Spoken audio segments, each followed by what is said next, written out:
Cold open, interior, a metropolitan hospital, night. Fade in on a familiar hospital drama scene.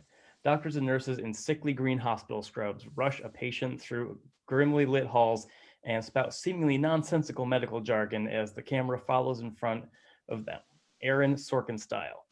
Blood spurts from the patient's neck like a geyser, and a nurse applies pressure with a look of horror behind her paper mask. I need 100 cc's of Thorazine and 6 dd's of glucose, 700 volts of bicarbonate, stats. Plus, plug that hole, damn it, don't you die on me. As this goes on, we pull back to reveal this is all happening on a smallish plasma TV screen in a interior, warmly lit, adequately furnished hospital break room at twilight. Gina and Claire, decked out in colorful and playful patterned hospital scrubs, relaxing with their feet up while snacking and absently watching the TV program. Gina in her stocking feet and stretching her toes as she snacks. Claire dons a pair of pink-rimmed aviator-style sunglasses and puts her head back, possibly to try and nap a bit. Wouldn't that amount of Thorazine kill a patient with indeterminate brain disorder and intestinal rickets? Depends. What's bicarbonate and why is it measured in volts? None of these are real words. Go back to the TV.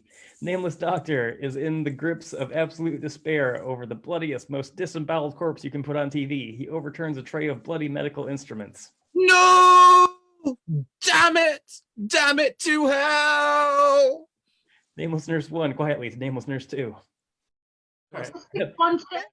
Seventh. Just freed up a bed in the pediatric Ebola ward. I can't believe it's not even half shift. Well, no brownie points for tears. Come on, let's try and prolong the sufferings of some other poor cunt. Off TV. I think Nameless Doctor's art. He has a name.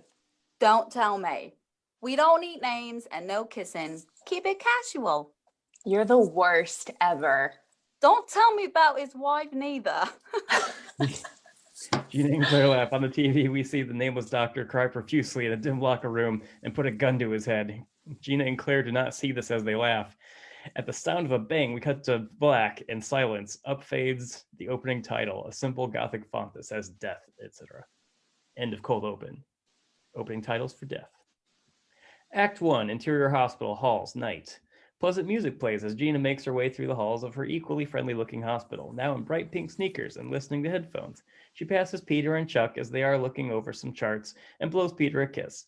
He acknowledges her briefly with his eyes and does not interrupt his conversation. Smiling, Gina continues on and rolls up her headphones as she approaches the elevators. Internal surgery. Slightly later, got to Gina in assisting Dr. Paltz in surgery. Another nurse, Betty, is on hand as well. For a moment, Dr. Paltz works silently. Gina awaits instruction at his side and seems to daydream. Say something. Pardon? Dr. Potts? Say something. The silence is killing me. Would you like me to turn the radio on? No, Gina. Tell me about your weekend. Is there something that happens when you people look up from your phones? What do young people do anymore? Enlighten me while we're stuck laboring here over Mr. Palmer's grossly infected entrails. Young! I'm 35. You're a little over half my age. What are you trying to say? Oh, nothing. Shall I describe the enigmatic coming weekend or misadventurous past? Uh-oh. What'd you get into? Well, the girls are me. That's me, Claire, and Betty. Betty smiles behind her mask as she holds the clamp. We all went out to our gal pal Barbara's bachelorette.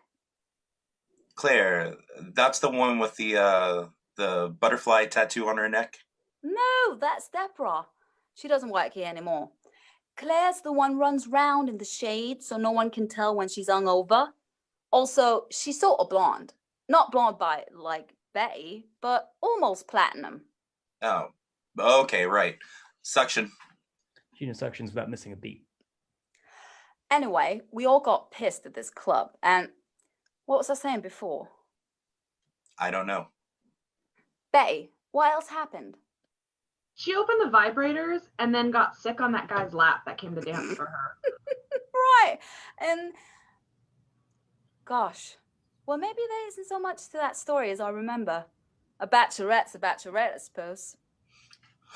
Well, I'm glad to see you're getting out.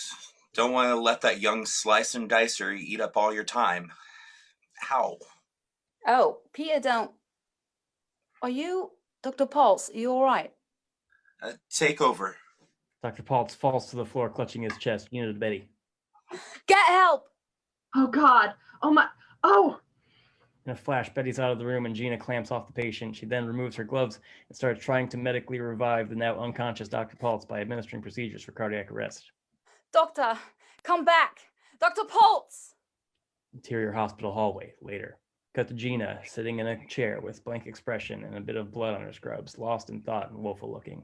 After a few minutes, Dr. Janet Foam comes into the hall and sits next to her, placing a hand on her shoulder. Gina looks up. Hey, Janet. Gina? Didn't make it, did he? No. She buries her head in her hands. God. How could this happen? He was in a hospital. Well, frankly, you knew Gene. Worked too hard, ate bacon for breakfast and lunch. The guy smoked a carton a day and drank his dinner. It was just too much. A CPR dummy stuffed with dynamite would have been less of a ticking time bomb as a resident here. You know you couldn't have done anything more, right? I guess not. Also, Dr. Marcus stepped in and Mr. Palmer made it through okay. So we won that potential legal suit. So way to think on your feet, huh? Gina looks as though she's forgotten the patient existed. Oh, great. Betty comes in and sits by Gina, also a bit bloody, and puts a hand on her other shoulder. Exterior Hogshead Bar, night, later. Out of the Hogshead Bar, where all the hospital folk are congregated. At the bar, Claire and Gina talk over a row of empty shot glasses, having just done another round and slapped the empties down. If I drink one more tequila, I will die. Don't worry, love. I'll see you, Holmes. That is not what it sounds like. Claire and Gina laugh. Claire sees Gina's sadness and gives her a light stroke on the chin. I know you liked him. He was a good one. Elle, one more. Yeah, bitch. Drink them tears away. Pouring. Dr. Eugene 14 whatever. Dr. Eugene, whatever. Drink. Cut to Gina and Claire leaving the bar. When they get to the door, Peter and Chuck are walking in. Peter! Hello, Chuckles. Hi. Oh my God, how drunk are you? Very. Hi, boys. The boys nod. Eugene Platts died today. False? Yeah, I heard. I'm sorry. Gina smooches and Peter smooches back and smiles an awkward smile. Ooh, you've had a lot of tequila, haven't you? Exterior streets, still night. Cut to Peter walking Gina home. It's late and there's not much foot traffic. She stumbles and he more or less is carrying her at this point. Gina laughs. Okay, come on. Will you stay at my house tonight, Peter? I can't. I've got to go right back to the hospital. Boo! You're still coming with me to the wedding Wednesday, though, right? Oh, yeah, about that. Oh, you promised. I did not promise. I got scheduled. I mean, it was kind of short notice, and hey, who gets married on a Wednesday? That's got to be like breaking a mirror and bad luck, right? Oh, I want to see you. No. His phone rings and Gina playfully digs in his jacket for it. The ringtone is something like Hooked on a Phone. Ooh, who's that? Hey, come on, don't. Can't I have some private? Peter's face drops. Who's Marge? Peter just grins, trying to look innocent and failing. Is that Marge, the server at the Oxhead? Were you? Okay, just. But this can't. Oh, I'm thinking this might not be the best time to talk about this. You were meeting her. Look, this should really probably be a Ugh. conversation we have when you're a little more. Oh my God. Gina. Oh my God, I'm an idiot. Okay, look, you're the one who said we shouldn't take it so seriously, right? Ugh. Well, Gina looks suddenly ill, then she vomits epically into the street. holy shit. Gina gags and coughs on her hands and knees. I admit, timing on this, not awesome. And Act 1. Act 2. Exterior, Gina's street, night. A miserable-looking Gina approaches her apartment building. A vagrant in a long black coat begs her attention from the sidewalk. Got a light? No. Interior, Gina's apartment, night. Cut to Gina entering her apartment and having a hard time getting her keys out of the door. She finally manages and slams the door closed, then locks it 3 times and searches her purse for cigarettes and a lighter. She opens a window, smokes out of it, and cries. No light, eh? Gina screams, a sharp scream. At the sight of Death, sitting in wait in a long black coat with a scotch and soda on her love seat in the shadows. I hope you don't mind. Yeah, I helped myself to the bar. Who has Russian honey wine? It's rubbish. Well, on with it then. Who are you? I'm calling the police. Please, your phone died 3 hours ago. Yeah? You gonna jump or what? I've got a schedule to keep. What do you want? I'm meeting with the Pope. Is he in? Christ, I hate fucking Mondays. Look, here, let me help you out. Nice night, no rain, cool breeze all the way down. Yeah, off with you. Let's go. Get away from me. I thought you might feel that way. Look, all right.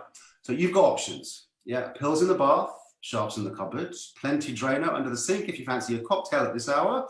Personally, I'd go autoerotic asphyxiation, but you've got a pretty neck. Let's go more creative, yeah, not red out. Look, whatever you want, just take it and get out. I'll just wait in the bathroom. Don't try to come in here. Gina locks herself in the bathroom and Death looks amused and a bit surprised at her tenacity to himself. This is going to be a bit of Death approaches the bathroom door and takes a sweeter approach. Hey, lass, look, I just want to talk to you for a second. Yeah, that all right? No answer. In the bathroom, Gina plugs in her cell phone and tries to get it working. Your name's Gina, right? Look, don't worry how I know that just now, but I'm going to come in the bath, Gina, even though you locked it, and we're going to have a nice conversation like 2 normal folks, okay? A look of panic comes over Gina's face. As the doorknob turns and the door opens, she hides the phone behind her back as she sits on the toilet seat. Death enters slowly and leaves the door open wide enough Gina could run out if she wanted to and takes a seat on the edge of the tub. Gina keeps her eyes on him and is still frightened but says nothing. Hello, Gina Annabelle Shaw. I'm Death. If you're trying to calm me down, you're doing nothing whatsoever to accomplish it. Now, what happened, poor Gina? Did you have a bad day? You must have. Look at you, poor girl. But the thing is, Gina, you're supposed to be dead an hour ago now, and I can't wait around all night. Death puts a hand on Gina's knee. She is paralyzed with fear. Now, what can I do to help speed this along? Gina thinks in a frenzy. Okay, let's talk then. I don't know how you got in here, but did you come from someplace? I mean, did you just get out of somewhere? Are you on any kind of medication? Okay, hold on now, Gina. Look, I'm not the one who's trying to kill herself. Neither am I. But you... Something occurs to Death now. Oh, God. Oh, God. Oh, that is thick. Oh. Death pulls a yellow folded up form from his coat pocket and unfolds it as he thinks out loud. It's PM. It must be PM. Time of death gets mixed up. Easy, bureaucratic. Oh, no. It says AM. 1:42 AM. Exactly. Well, it must be a mistake. Oh, God. Look, this is going to be hell to clear up. The paper trail alone with these things. The only thing that makes sense is that I must be a bit early. Well, of course, you've been drinking, and here I come, keeping you from all the thrashing about that leads to... Okay, look, Miss, I apologise. Yeah, I'll come back in the morning and check on you. All right? This is all just a silly misunderstanding. Forget I was ever here, and we'll get it sorted out in the light of day. Okay? Death gets up and heads out the front door without bothering to undo any locks.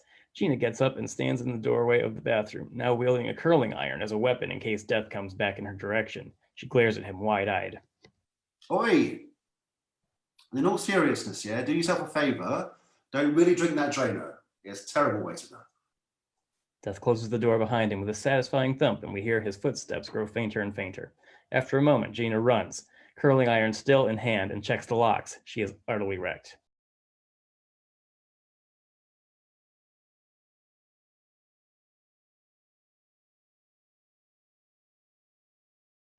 Interior, Gina's apartment, day. Gina wakes slowly in her bed to the light of day with an obvious hangover. She turns slowly away from the sun coming in through the blinds on her window. For a moment, it seems possible the previous scene was all just a dream.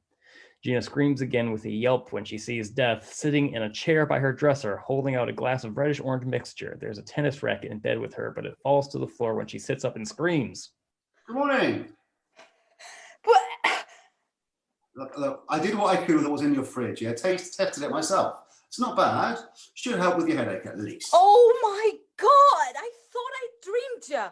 You never called the police then? Oh my God, what do you want? Nothing tawdry, yeah? Just drink this. No arguments, or I'll, whatever you. Gina's expression twists, and for lack of a better option, she takes the drink and sips it lightly. Is it good? It's okay. Is there cayenne pepper in this? Yeah, you want to open the sinuses. Okay.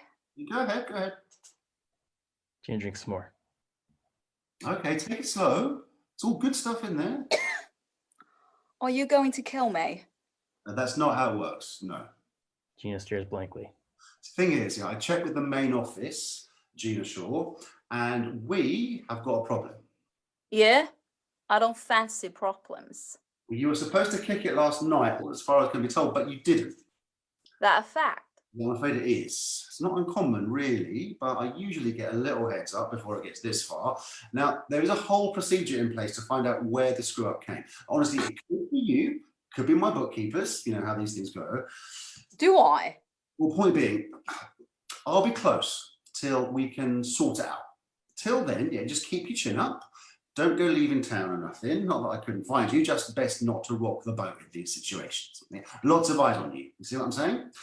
I'll keep you posted and check in when I can. But if you wanted to save us all a lot of grief and do yourself in like you're supposed to, that would be just dandy as well. Yeah. See you around. Yeah, kiddo. With that, Death exits, taking an apple from Gina's kitchen fruit bowl and munching loudly as he leaves out her front door again. Gina just stares bewildered. Interior, hospital, day. At the hospital, Gina is on her phone and looking miserable. It's me. Do it. Claire, this is a really bad day for you to call in sick and not answer your phone. I really need to talk to you. Oh, God, what a fucked up... I'm going to have to fill out a police report today. Call me. She ends the call bitterly and puts the phone away. She sees Peter and he avoids her gaze. Gina looks away, determined and with bigger fish to fry. Interior hospital room, a moment later. Cut to Gina coming to attend a patient, Moira. Hey, Moira. How are we doing today? I'm just lousy. I don't know about all this wee business, though you don't look quite your lively self. What happened? That creep you see finally give you the heave-ho? Drank a little too much is all. I'm all right. Interior hospital hallway, some minutes later. Cut to Gina on her phone again. Hey, Bob. Listen, sorry to do this. Something's come up and I'm not so sure I'm going to make the wedding. Yeah, work stuff. I know. It's not fair. Hello? Okay. Yeah. It's just... Right. I'll talk to you later, love. Okay. Bye. Gina hangs up and stands for a moment thinking. We hear faint voices in the background. Gina perks up when she realizes they're coming from Moira's room. Interior hospital room, the very next moment. Gina pokes her head in and her eyes widen at what she sees. And then, don't you know, the bastard left me for not one, but a whole chorus line of sluts, and I left that fucking syphilitic chump for good. Cheers, good for you, Moira. Whatever happened to that ruddy scamp? Search me. Never heard from him, and I don't care to. Oh, hello there, Gina. Just put my head in to say hello to Moira here. She's getting ready to make the grand trip, you see. Always wanted to go back to Paris. My Toby was a son of a bitch, and he sure knew how to throw a gal a nice honeymoon. I'll say that much for the lion fucker. Has Moira ever told you she was a club singer in Seoul in the Korean War? No, but I've heard so many stories. Guess we haven't quite got round to it. You'll have to tell me all about it when I come back with Mr. What was it? Didn't I mention? I'm the angel of death, love. Mr. Smith says he knew my son in Vietnam. You said you were stationed together? Yeah, just at the end there. Right, Mr. Smith. You wanted a word? Out here? I can't say as I did, no. I'll be right back, Moira. Take your time. Gina steps out of the room. Hussy. Beth smiles. Interior hallway, minutes later. Cut to Gina coming back with two burly hospital security officers. Interior hospital room, a moment later. When Gina and security look in the room, Death is gone. Why must you rush off all my suitors? Interior break room, minutes later. Cut to Gina, frustratedly failing to operate a vending machine. She jumps when Death sidles up. What do you want to talk about? Oh, Jesus. That's it. I'm getting the police involved right now. I don't know who you are or what's wrong with you or where you got the keys to my goddamn place, but this ends right now. No, it doesn't. See, I don't have the keys to your place and you can't leave this room right now. No one can even hear us. We're like ghosts in sort of Charles Dickens. Gina Shaw, this is your life. Only you call me a little off guard, so I don't have any magic trips planned down memory lane at the moment. Gina tries the door. It seems locked. What did you do? I have to take Moira, yeah, and you have to let me. You're not even supposed to be here. I've said that, so be glad you're still working among the living, love. Yeah, the unemployment rates among the dead are staggering. If you lay one finger on that sweet daft old woman, I will see you hang. Well, that's dating yourself. Hasn't been a hangman in these parts in the cold age, and I took him too. It was a fairly thin threat, all told. You might want to think the next one through. Write your threats down before you go to bed and workshop them a little over your lunch breaks. Tell you what, let me prove myself. What? Just what I said. You come with me, see what I do. I won't harm her in any way. Then if you still want to call the police for all the good it'll do, I'll leave all your doors alone while you do it. With this, Death points at the door and Gina looks to it. Just as the little lock button pops out with a satisfying click, Gina looks back to Death, still trying to figure him out. But for better or worse, we're stuck together, kid, for the foreseeable future. I do a lot of business here. We've got to find a way to make this work. Gina looks enraged. End of Act 2. Act 3, interior hospital room, night. Betty checks Moira's monitors as Death and Gina enter. Hey, what happened? She just went out. You missed the doctor. She's stable now, but it doesn't look good. Thank you, Betty. I'll take over. Sure? Yeah. Okay. Betty goes. What did you do? Nothing. What now then, Mr. Grimm? Now we wait. Cut to later at night. Gina sits reading a magazine in the room alone with Moira, who is still unconscious. Claire pops in. Hey, Gina. Boy. Hey. She's not doing so good, huh? Nope. Don't look like it. Hey, I just got your messages. Sorry I let my phone go dead at the bar last night. Ended up at Chuck's. Well, I won't bore you with it. Anyway, I traded shifts with Betty. Is everything okay? I'll let you know when I know. Claire sits. She was a tough old broad, huh? Yeah. All the dames are fading out. Cut to much later. Gina is asleep under her jacket in the chair. Death's hand reaches and taps her shoulder. Gina? Wakes with a start. Mm? Death points to Moira, who is stirring awake. Gina leans forward. Take her hand. Gina does. Moira? Oh, hello there. Is it time to go to Paris? Yes, love. Got your ticket and bags all set. Had to say you're traveling light, though. Shows what you know. I haven't been light in 40 years. With that, Moira's eyes go dark and her head tips back. The monitor flatlines. Within moments, Dr. Janet phone comes in, Claire in tow, and they go to work. Death is not seen by them. She just... We got it, Gina. Thank you. You should wait outside. You've done enough. But All right, Gina, we got her.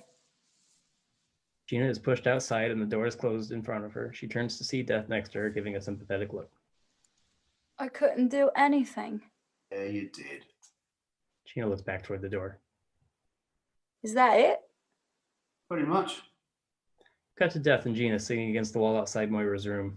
Dr. Janet steps out. Claire moves by her and nods as she walks with a chart out of sight. She's gone. Did you want to see her before they take her? Yeah. Just for a minute, if that's all right. Janet nods and walks. Gina and Death go in. Moira is cold and lifeless in her bed.